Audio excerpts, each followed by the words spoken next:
The Nashville Predators were the busiest team in the NHL during free agency, and Kimmel of Locked On Preds is here to talk about that and what it all means going forward for the Predators. All that and more next on the Locked On NHL podcast.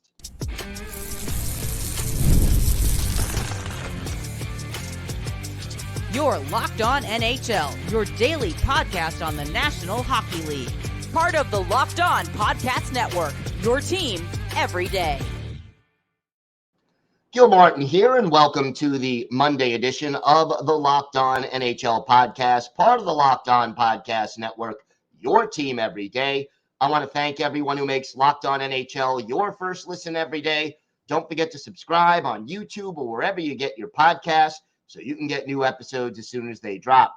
Today's episode is brought to you by FanDuel. Make every moment more. As playoffs wind down, the sports stop sporting like we want them to, but this summer, FanDuel is hooking up all customers with a boost or a bonus daily.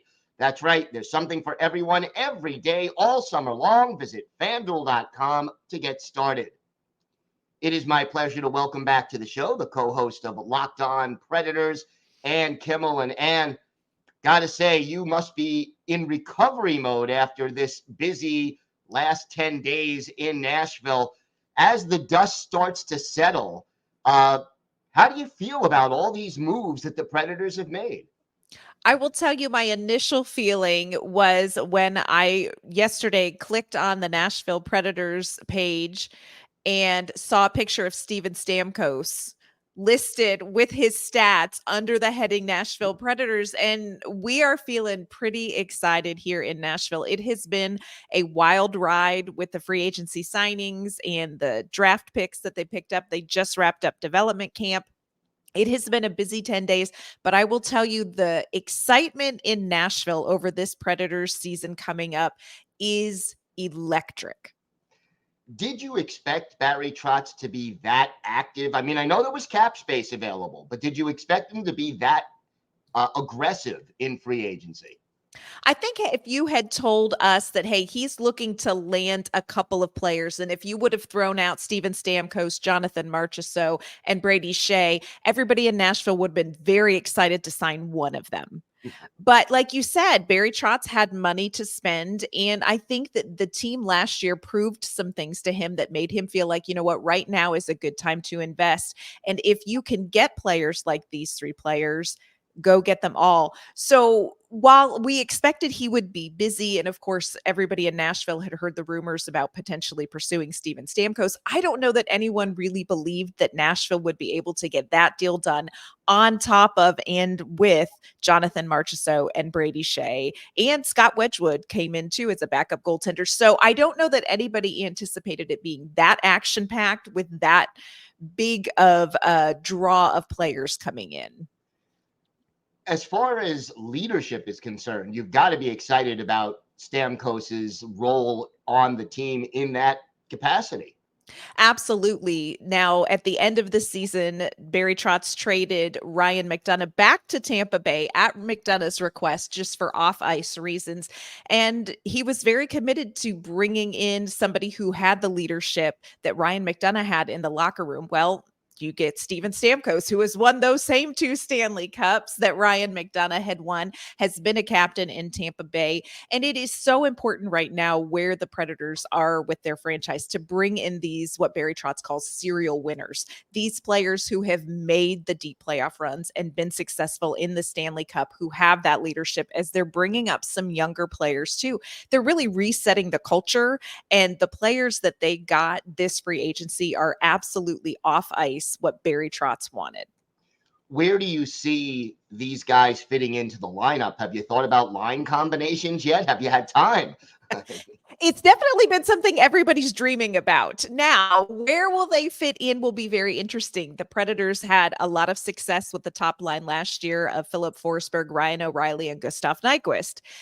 But will Andrew Brunette want to break that top line up to mingle in Steven Stamkos and Jonathan Marchessault?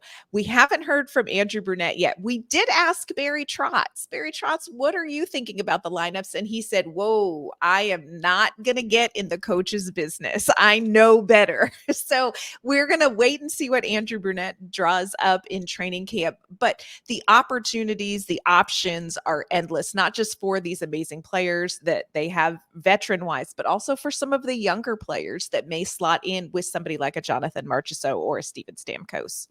How important was it to re-sign Juuse Saros? It literally was the key to everything else that happened on that first day in free agency, because in our media availability with both Marchessault and Stamkos, we haven't yet had a chance to hear from Brady Shea, but they were very clear. They were looking for a team that was committed to winning. And if you don't have Juuse Saros in net with the Nashville Predators, you don't have a team that is serious a contender. So re-signing Juuse Saros, absolutely the most critical first step in the success that we saw last week. And what is your biggest concern right now? You have all these high profile additions, a lot of excitement. What little voice, what's the little voice in the back of your mind saying that maybe has you a little bit concerned heading into this season? I've tried to ride the wave of joy this past week, but I will say there's a couple of things. You look at Jonathan Marchessault coming off of a career season, 33 years old, which we know in hockey years is maybe heading towards the end of a career or inching that way. Well, he played with Jack Eichel. Do the Nashville Predators have somebody who is going to work as well with Jonathan Marchessault as somebody like Jack Eichel? The same with Steven Stamkos. He had some extraordinary line mates in Tampa Bay. Are we going to have the right fit here in Nashville that is going to help them continue their success? I think probably they're going to find some pieces, but it may not be a quick adjustment. They may have to try some different players to find that right fit. So I do think that Predators fans are going to have to be a little bit patient, and it's going to be hard to be patient the first time you see these guys in a gold jersey. No question about that. How did you feel about the draft? I know prospect camp just, ended, and was there somebody who stood out there and someone who you're really looking forward to seeing them develop? Definitely. They went to the draft with 9 picks, came home with 8 prospects. And I have to tell you, Igor Surin, who they took with the 22nd pick overall, absolutely won the city over. And a lot of the picks for Nashville were what I would kind of describe as identity picks. These are players that definitely have some sort of exceptional skill set in an area or two. But the thing that really stands out across the board with this draft class is that Barry Trotz went after players who had kind of that high drive, that motor always going, that loves to compete, always going after the puck. And that's sort of an identity piece that Trotz is working on with veterans and prospects as well.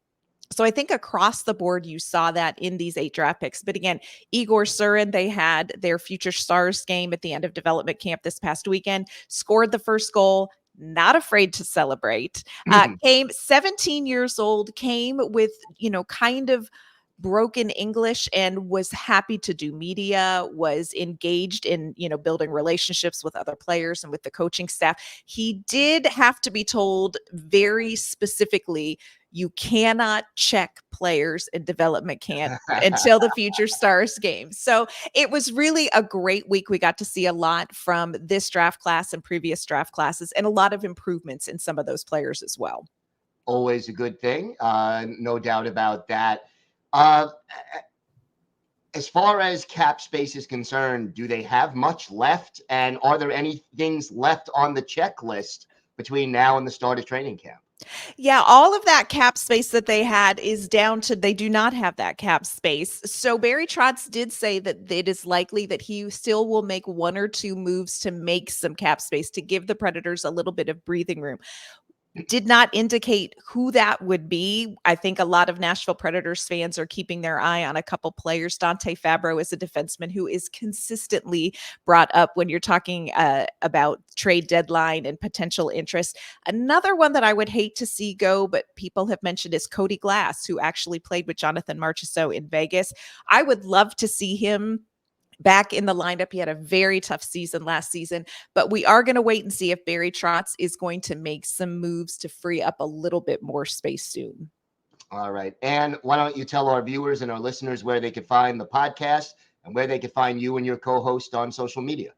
You can find the podcast on your favorite audio podcasting platform. Of course, we are also on YouTube. You can follow us on social media at LO_Predators. We're constantly updating all of the craziness that is in Nashville right now. And you can find me on social media at AnnK_Mama on Ice. And thank you so much. Always a pleasure. Thanks so much, Gil. Today's episode is brought to you by your friends at FanDuel. I love sports. I love them so much I never want them to stop. But as the playoffs wind down, we get fewer games, and the sports aren't sportsing like I want them to. But FanDuel lets me keep sports going whenever I want. All I have to do is open the app and dream up bets anytime I'm in the mood.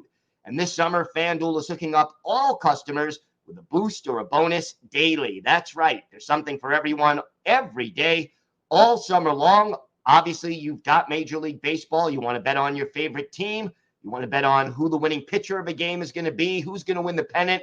Lots of options there. Just head on over to FanDuel.com and start making the most out of your summer. That's FanDuel.com.